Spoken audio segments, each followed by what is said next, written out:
you wanted the best, you've got the best podcast. The hottest podcast in the world.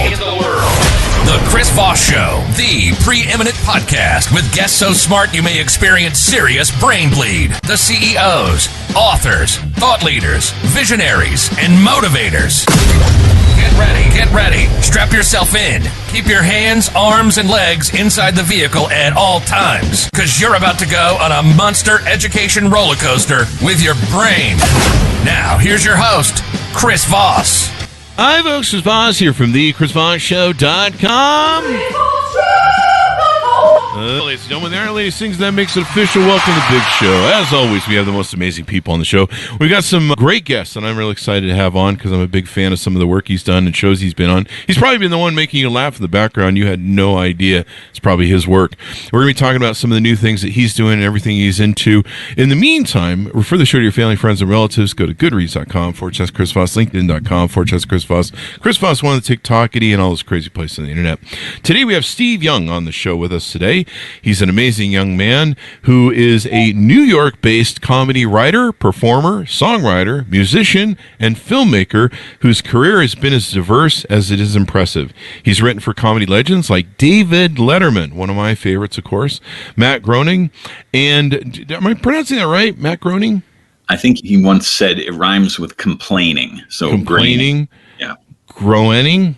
All right, we'll just go with that. Lorne Michaels, of course, of SNL. He snagged multiple Emmy and Writers Guild nominations along the way, and he's a guy who uncovered the bizarre and delightful world of corporate musicals, documented in his critically acclaimed film, Bathtubs Over Broadway.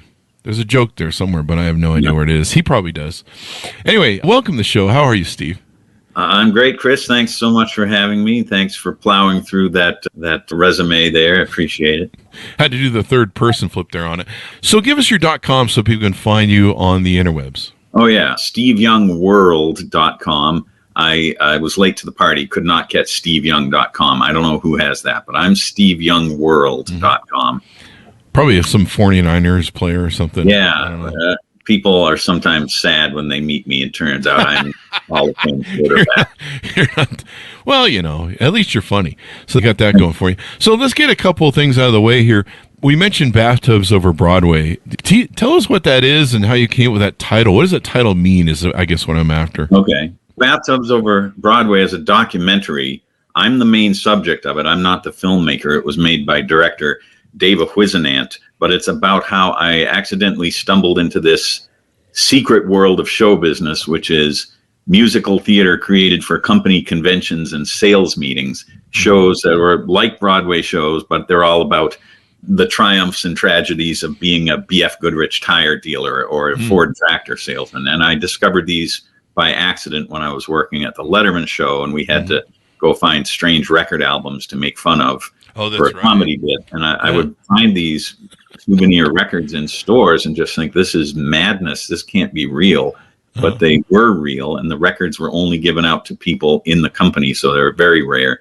But the movie follows my discovery of this world, and then to the people who I tracked down who wrote this material and acted in it, and often were geniuses. And some of them became household names, but many of them didn't.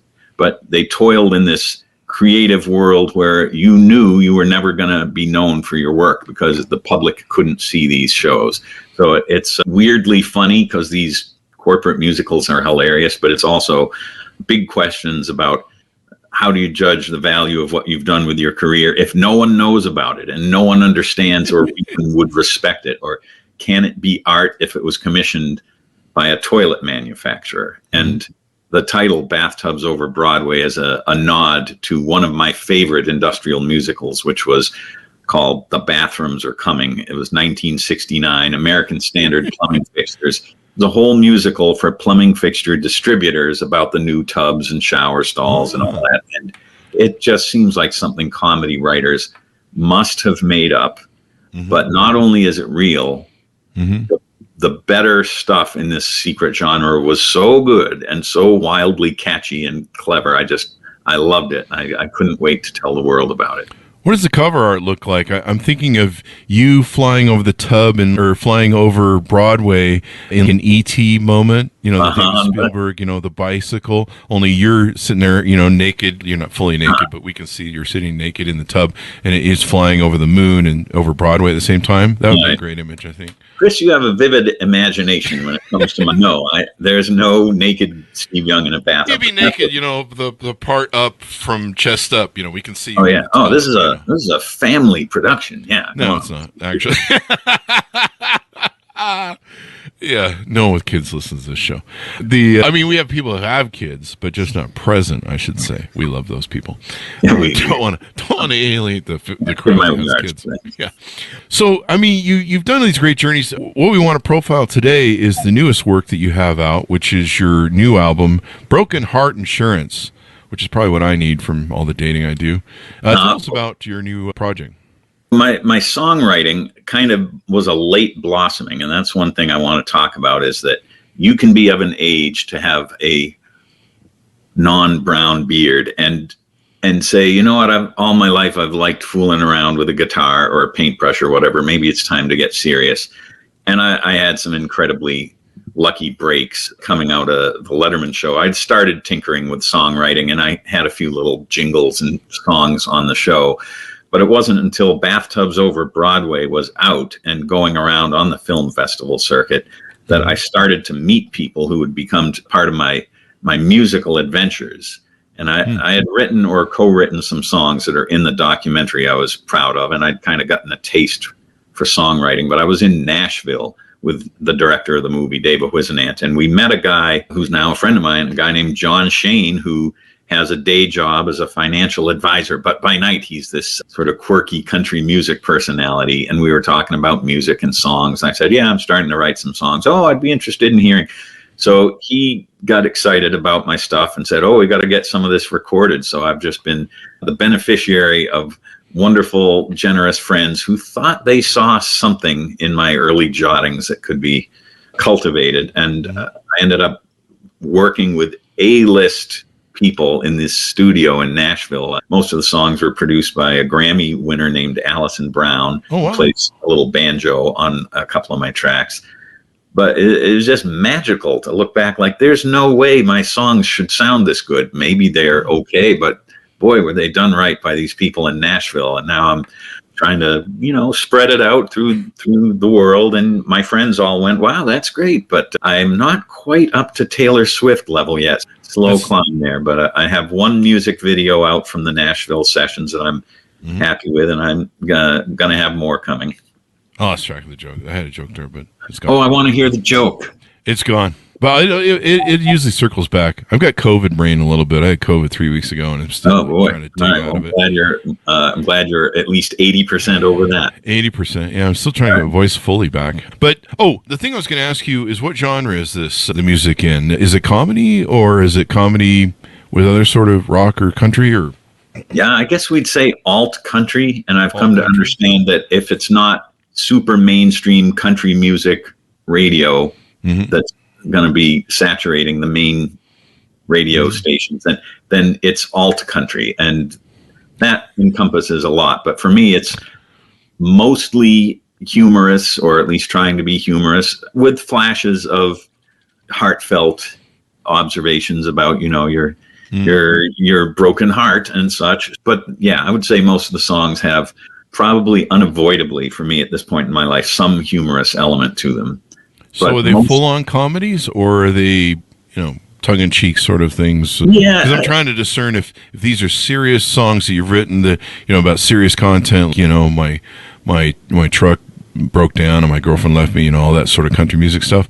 I think you're honest. Or if it's just, maybe comedy music, kind of like the thread of an SNL guy who makes all those comedy, funny things, songs and stuff. Anyway, Adam, I don't know. Oh.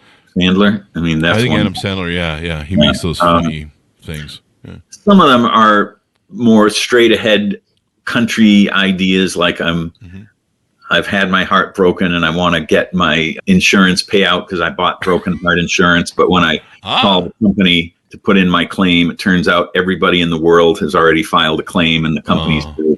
So it's like a kind of legitimate country song in its topic, and hopefully clever along the way. But then there's another one that people have really kind of latched onto, and sort of universal problem. It's called fitted sheet, and it's about the agony of taking the fitted sheet out of the dryer and how do you fold it, and it can't work, and you can't fold it, and it's always, and then you try to put it on the bed and you got the wrong corner at the start and you have to start over it.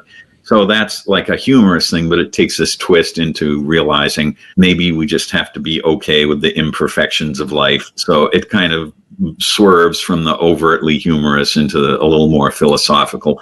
Again, that's probably not going to go on your top 40 country radio stations because it's just a little odd, but boy, does it sound great. Alison Brown and her crew of people in Nashville put this stuff together right. There's a guy named Trey Hensley who's a hotshot guitarist who plays guitar on the fitted sheet track. I should not be allowed to pick up a guitar within the city limits of Nashville. I mean, these people are from a different galaxy, but boy, was I the beneficiary of some great players down there. Oh yeah, I mean, some of the best players are what do they call them? Contract players, bit players, studio players. Studio players. I mean, you look at some of the great people who played on the Steely Dan record because they were so into that, where they bring in different session players. That's the word. Yeah. Session players and like the Wrecking Crew in the back in the old days. And there's so many gods of those session players that are, not mainstream. Not a lot of people know about them, but they were, some of them were what made Asia so great, the piano on Asia and stuff. It's really nice. Now, this isn't your first album, is that correct?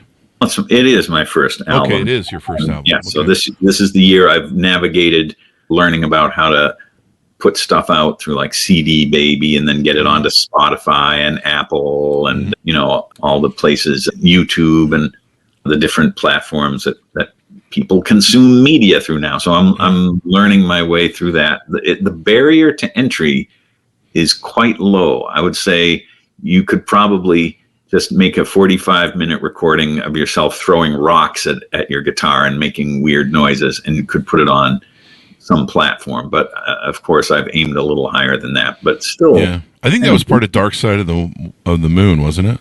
Oh, was there throwing rocks on there? Throwing rocks at guitars or something? I don't know.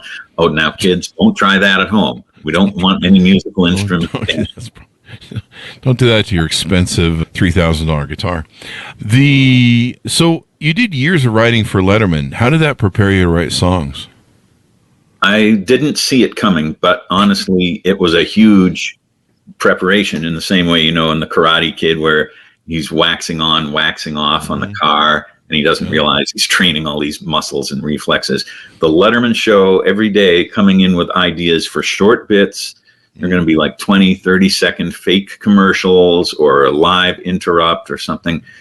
And Mr. Letterman had excellent discerning taste, but also his understanding of timing and what was the amount of time a piece or an idea could be before it overstayed its welcome. So I think I've learned, have a good idea, ideally a really good idea, develop it, and then get the hell out before people are tired of it. So that was something I was trained in for a long time. So I do a lot of songs that are in the 2 to 3 minute range, and maybe someday I'll luxuriate in some sort of 19-minute opus. But right now I don't feel like that's my zone.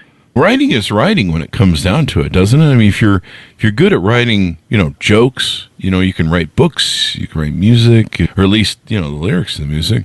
I mean, it's once you get good at writing, you can, you never shut up. At least I don't. That's what people on the internet tell me. Do you ever shut up? But yeah, I remember the joke now. So when you mentioned earlier about how you found a secret, what do you call it? A secret society or something, or secret area to comedy writing or something like that? Wasn't like the secret world of the corporate musical? Secret world of the corporate musical. Yeah. When you said that, I was going to interject, you found Letterman's secret room? Anyway, moving on from that joke. Yeah, let's move on from that joke. But thank you for bringing it back. I love David. Every time I see him, I miss him. Yeah, I miss him, and I miss who's the great improv writer for SNL for all the years, and then Norm Macdonald. Norm. Yeah. Oh, I like Norm. And Norm opened his CBS run, I think it was, and then closed it. And I think his closing stand-up bit on Letterman that Norm did was just beautiful. Yeah, that was very affecting. I miss Norm. But so when I was putting this album out a few months ago, I approached Dave through, his people and said, "Oh, I'm just putting out this music, and it would mean a lot to me if Dave would check it out, and if he was so inclined, give me a little blurb or something." And he very sweetly obliged. And now I have this line I can put on all my promotional material, which is, "Steve Young is a showbiz triple threat, or maybe quadruple threat. Who knows? Who cares? But nobody is safe." So I said, "That's perfect." Wow, David Letterman, man, what a god, what a genius. I mean, he should have gotten he shouldn't gotten Carson's gig. That was a travesty. I thought you were going to say Nobel Peace Prize, but yeah, we can give them that too if you want. He should have gotten the Carson gig. That was so much bullshit. I still don't like that. Carson was such a god too. He was so good, and it was cool when they got along. I'll never forget when Carson showed up. I think once or twice on Letterman. Yeah, even after he retired, and we were doing a week of shows out in L.A. around 94, 95. And Johnny did a surprise walk-on the show, and he'd had laryngitis or something, and he couldn't talk. So it was this grand elder statesman comes out, and the place goes crazy, and he nods and smiles, and he doesn't quite say anything, and then he sits at Dave's desk, and, "Oh, this is nice." And then he just gets up and he leaves without having said anything, which was kind of enigmatic, but to kind of fit with the what can he possibly say? Yeah, I love when he was on. I guess it would have been NBC, if my memory serves me right. Was he on NBC at the end or CBS? Letterman it was Late Night with David Letterman on NBC until '93, and then we jumped over to CBS. CBS, yeah, '93 to 2015. So it would have been NBC. Carson shows up and he's got this pull-out desk. Remember that? He's basically got a version of his desk, only it folds out. It's like he literally carries out this little thing, and it folds out, and it looks like his desk on the Tonight Show. And so they're sitting there with both of their desks, and it was just a hilarious moment. That does ring a bell now. Yeah, I mean they really were the two class acts of comedy and stuff. I was very lucky to have an amazingly long run. 25 years at a TV show is not going to happen very often anymore. Oh, yeah. The business has changed so much. I know a lot of people, colleagues of mine, have found it difficult in the post-Letterman era to keep working as a writer in this field. And I'm glad I'm not 24 because I think it would be very hard to get into this field now. I'm a Writers Guild captain, and I've been talking to a lot of the membership about what their experiences have been. And the entertainment business is, to put it kindly, challenging for people to have careers in these days. Yeah.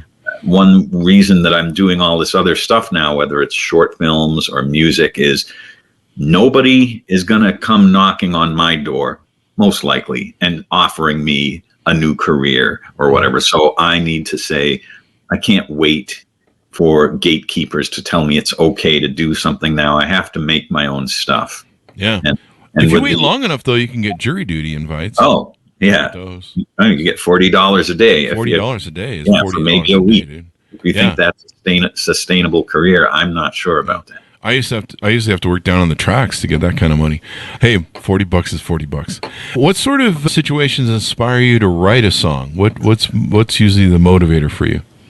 It can be turning over something in my mind about, personal problems and matters of the heart, and it can be like, oh, if my heart is broken, is there some way I could mentally and psychologically buy myself some broken heart insurance and sort of protect myself from problems? Hey, maybe that could be a song, Broken Heart Insurance. Yeah.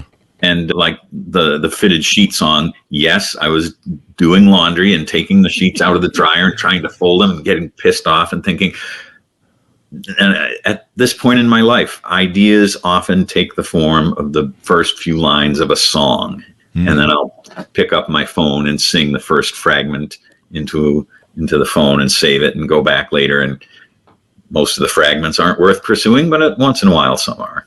Yeah, it's kind of interesting. And of course, you can use it for other pieces and parts, all that good stuff. So when you write, do you try and put some sort of comedy kitschiness to it, or some snarky, smartassery sort of maybe take on the idea when you write a song? Like, how can I make this have a little bit of snap to it for comedy? Yeah, the good thing about having been a comedy writer for all these years is those muscles are so ingrained. Like, it's as natural to me as breathing to have the sort of smart ass take on something.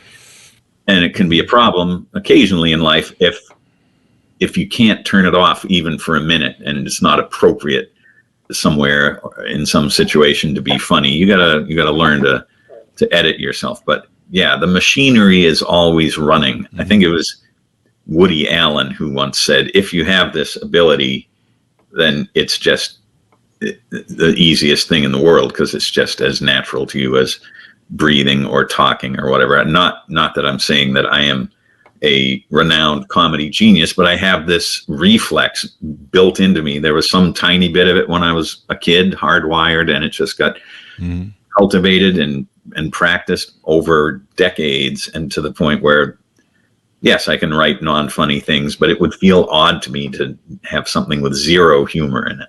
Yeah. The interesting part of it is it's a muscle, right? I mean, I've learned to kind of start building that muscle over the years, and you got to keep on it. But it's really like a whole muscle, really, in keeping that comedy sort of snap, your timing, all that stuff down, right? Yeah, I, for years, would have to get to the Letterman show at 9 a.m. with some ideas ready to pitch in the morning meeting. Yeah. And I wouldn't agonize about it overnight. I didn't get in a tizzy in the morning. I just got in the subway, and on the subway ride from my neighborhood down to Midtown, I would just say, all right, what do we got? What's in the news? And just in a calm way, okay, maybe this, maybe that, because I knew I could do it. I might not be an A+ every day, but I could do it. So you just flip that switch.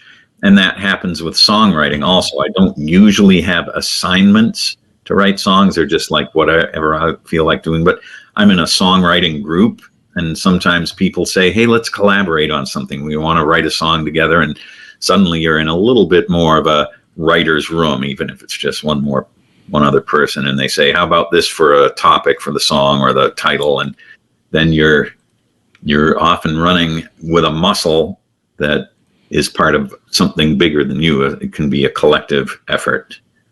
Mm-hmm. Yeah, it can make all the difference. So as you go through your songwriting and do all the things you do you come up with the lyrics first, the music first, or you come up with both together? It varies. There have been times when I've written entire lyrics with no music in mind. There have been other times where I get some riff or a tune on guitar that I like and say, oh, I ought to do something with that someday. And then once in a while you say, oh, I wonder if this one from over here would work if I combined it with this lyric over. Oh, yeah, no. Or maybe, but sometimes it is just spontaneously see something out in the world and just start singing, and you don't know what you're talking about or where it's coming from, but you improvise the first line or two, and you say, don't throw that away. Don't put all your money down on the table on that little fragment, but don't throw it away. Maybe it'll be something.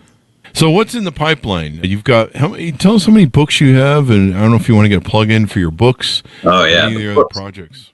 Back in the Letterman days, I was on the staff when we did the top 10 list books, and those were a lot of fun. But that's in the past now. I don't know if those are even in print. And a book I co-wrote about industrial musicals called Everything's Coming Up Profits, the world of industrial musicals.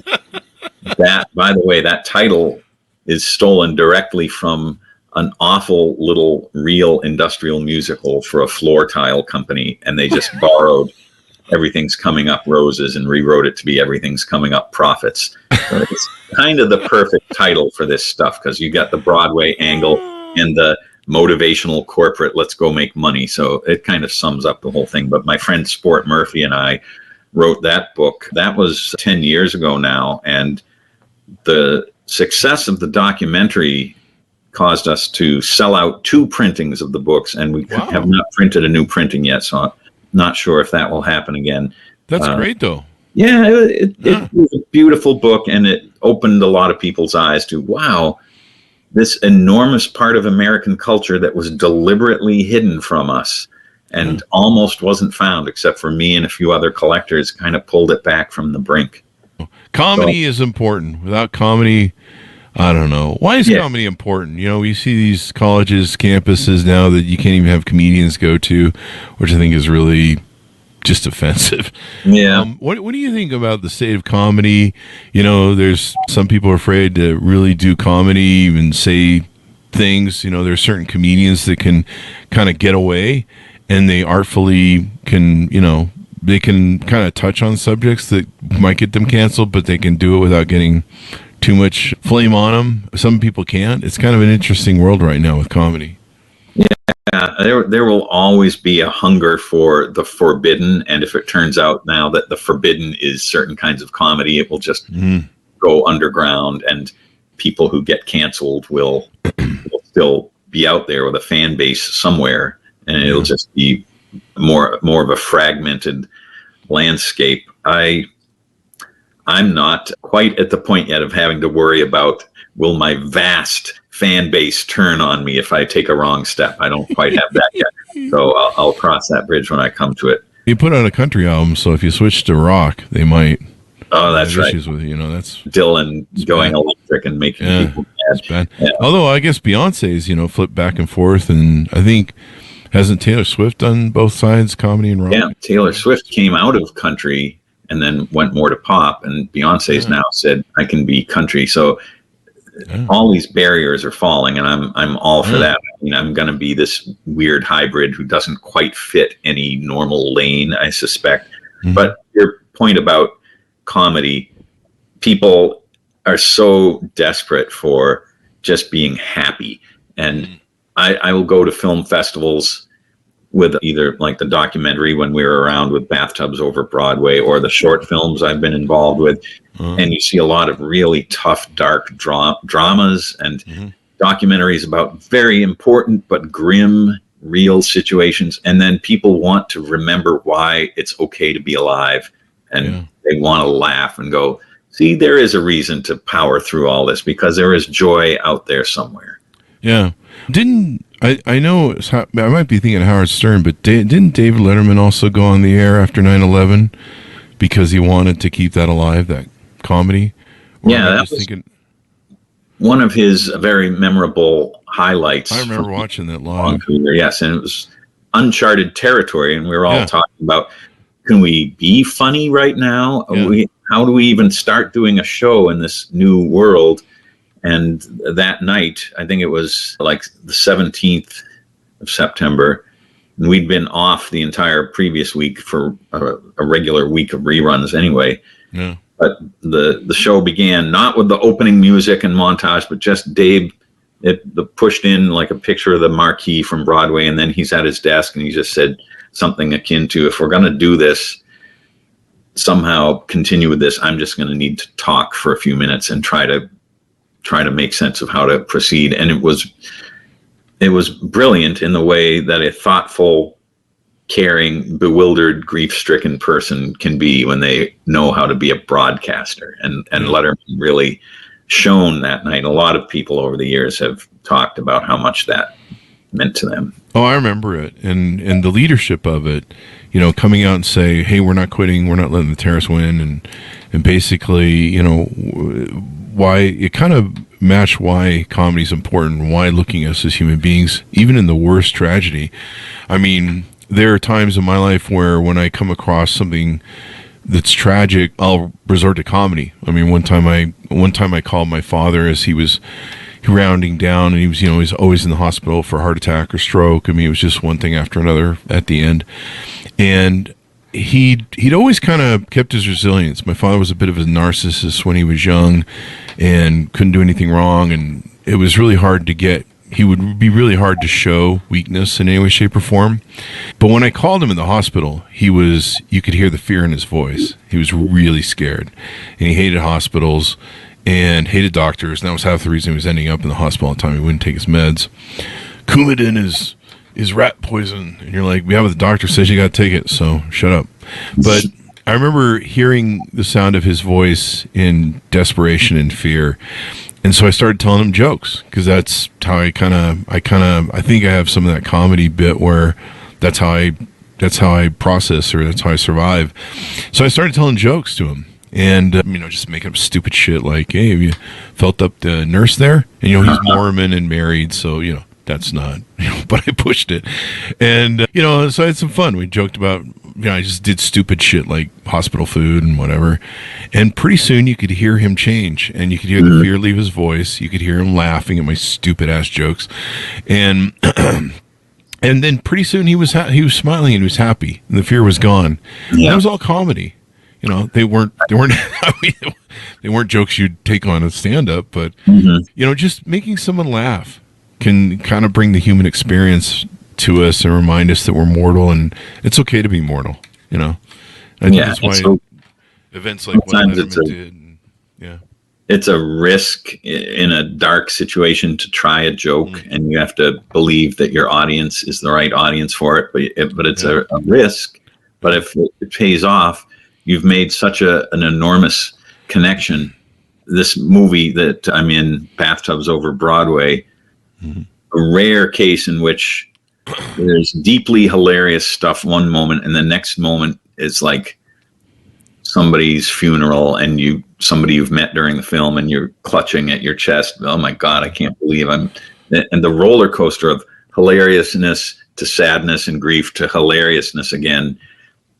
I think that's a rare and wonderful thing. And you see it sometimes at funerals where everyone's crying, but someone tells a funny story about the deceased and everyone's laughing.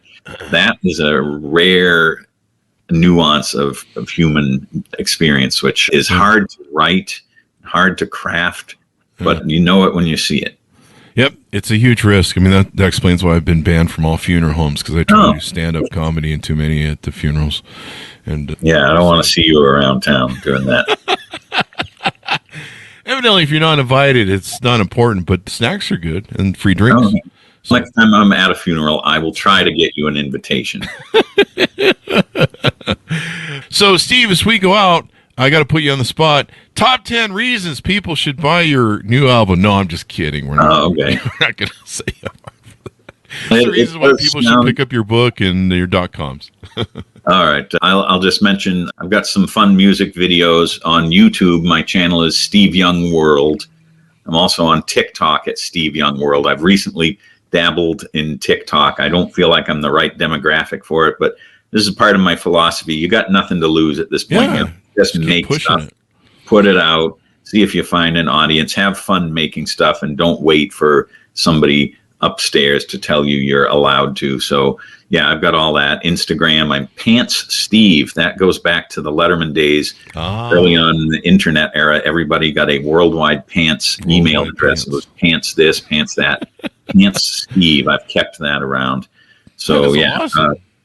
The music's out there. If you go to steveyoungmusic.hearnow.com, that's kind of a jumping off point for the Spotify and YouTube and Pandora and iTunes and all the different things. It's kind of great. I mean, I take credit for only a little of it because it was produced and handled so beautifully, and I've had wonderful, helpful friends.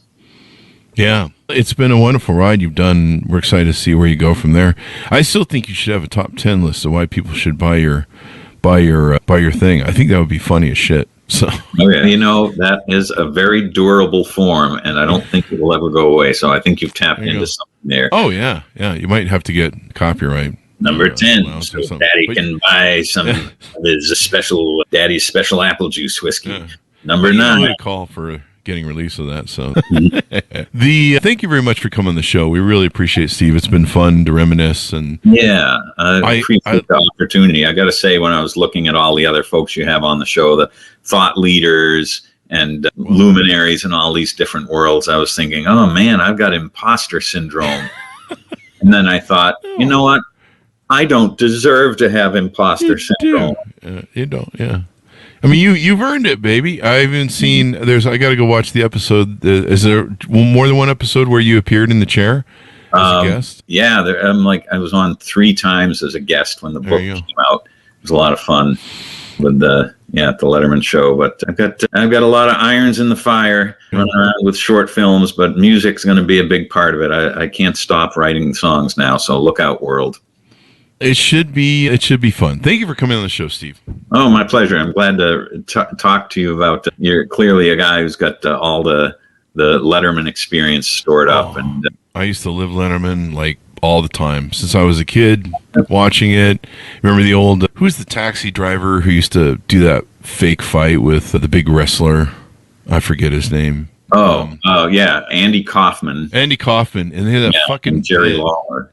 Yeah, they had that bit on the show that they would do where they'd get into fight, and it just, that legendary. That was before my time, but I know about it. So many great moments of the David Letterman show. I mean, and he was just always so funny. Let me ask you this, because this is something funny I heard one time. If you watch Letterman, he's funny, but if you listen to Letterman, he's not as funny. Is that true? Huh. That sounds like the urban legend about the 1960 presidential debate, where the line was, if you watched it on TV, Kennedy won, but if you listened to it on the radio and didn't see the visuals of Nixon looking sweaty and nervous, then Nixon came off better. I never heard that about Letterman. Try it sometime. Just close your eyes. It's actually, in my opinion, it's actually true. Because a lot of Letterman's shtick is his physical comedy, throwing pens through the thing, his facial movements. When he drops a clothes. But if you do it, somebody told it to me like 20 years ago, and I was like, bullshit. And I was like, and I started just, okay, I'm going to close my eyes. I'm like, holy shit, it's not as funny, because Dave does a lot of the physical comedy, and he's perfectly capable of being very thoughtful and serious. Oh yeah. A friend of mine once said, comedy writers are the most serious people. And I think there's something to that, where comedy writers are grappling with the worst aspects of the human experience and trying to make it palatable somehow by pointing out the absurdities or whatever. Comedy writers look at dark stuff and try to bring back some version of it that's a little less dark. They give us this mirror back on ourselves that we take ourselves too seriously. We look at that comedy mirror and we go, yeah, we're kind of more stupid and funny than we are serious as human beings. And I think that's the real importance of comedy is bringing levity to us taking ourselves way too seriously as human beings. Because, I mean, have you seen us lately? But Stephen Colbert goes right after the politics. And I've always respected how his writers they can take on the dark shit of how toxic our politics are and somehow spin it into funny. And I think that deserves an Emmy in and of itself. Yeah, that's the modern flavor of a lot of late night. It was changing in the later years when I was at Letterman, but it was clear that this was going to be the new shape of a lot of late night stuff. And I come from a much more surreal and absurd, non-political instinct. I had a great run with the Letterman show when you could just be silly. Yeah. Maybe we should go back to those days. I don't know. Maybe we go back to them a little bit at a time in our different projects, whether it's putting out music or short films or whatever. But I spent so long in the back room at Letterman show at the writer's room. I never thought I was the kind of person who was going to be the public face of some sort of creative project, but I surprised myself. Now I go out and do stuff. I always used to wonder about you guys that would do the bits on shows and come out in the comedy writers out here. I'd see it on Carson, you'd see it on Conan and stuff, and you're like, oh, that's the writer. That's the guy who writes all the jokes that I'm laughing at all the time. And there was one guy who was always on Letterman who came out all the time, and I forget. But he did a lot of voices, but he was always one of the writers, and I always be like, wow, when you guys were in those writers' desks or writers' meetings, you're planning stuff, were they largely funny and happy, or were people at loggerheads? Sometimes SNL was loggerheads. We were lucky. The Letterman show was overwhelmingly a fun, supportive group of people almost all the time, where you could be confident enough that you were with your friends and work family. You could be confident enough to say, I have the beginning of something. but I don't know where it goes. I'm going to throw it out to the room. Maybe somebody else smarter and funnier than me today will have the right way to end it. Or you'd say, I can't tell if I'm remembering some old idea of someone else's or whether I made this up, but here's this thing. Is that anything? You could be honest and vulnerable like that because you understood that if the show is a good show today, we all win. We don't have to fight to be the one hero today. Yeah. It's very different than the SNL way they had it set up with. It seems like Lorne Michaels let everyone fight amongst themselves and maybe the best comedy would rise to the top. But that may also explain why every second and third bid on SNL sucks. So no, well, I'm not going to comment on that. That's my opinion. All right. Yes, the opinions of the Chris Voss Show. I've been a fan of SNL since season 2 or 3. I wasn't. Okay, you're hardcore. And so I'm still hardcore, but they can't all be winners, I guess, when it really comes down to it. I mean, I've done enough shitty jokes on on my show. I think you're onto something with that hospital food topic. You should pursue that. Yeah, maybe I should do hospitals. I should just go do stand-up. A tour of all the great teaching hospitals and intensive care units across cancer jokes. Cancer jokes always kill. So to speak. I can't believe I did that joke. All right, I'm getting banned. All right, since I'm getting banned, thanks to Steve Young for being on the show. Be sure to check out all of his works. Since this is the last show, evidently, now I'm going to get canceled for that cancer joke. Broken Heart, the very last Chris Voss show ever. You're getting on a lot of shows lately that get canceled. Anyway. Check out Steve Young's new album, Broken Heart Insurance. You can find on Spotify, Apple Music, iTunes, Amazon, Pandora, and of course, Deezer. Deezer just sounds like a place you should be stoned all the fucking time. I don't even know. It's really your last show. You're done. Yeah, I've lost the marijuana vote. Thanks, Steve, for coming on. Thanks for tuning in. Go to goodreads.com/Chris Voss, LinkedIn.com/Chris Voss. Chris Voss won the TikTok kitty, and all those crazy places on the internet. Be good to each other. Stay safe. We'll see you next time. And we didn't throw any pencils.